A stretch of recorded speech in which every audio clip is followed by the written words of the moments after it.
How to set destination on Lyft. In this video, I'm going to show you how you can simply set the destination. First of all, open the application. So this interface will pop up.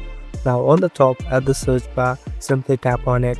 So here you'll be able to see the option called start and destination. So you can keep your starting point and your destination point.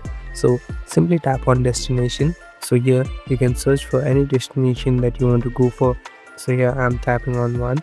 So it will take some time and it will show you the route at which you can go from. Here you can even select the cars according to which style and according to what type you want to go. Here on the right hand side you can even see the amount. Simply tap on it and you're all set. Thank you for watching this video. I hope this video will help you.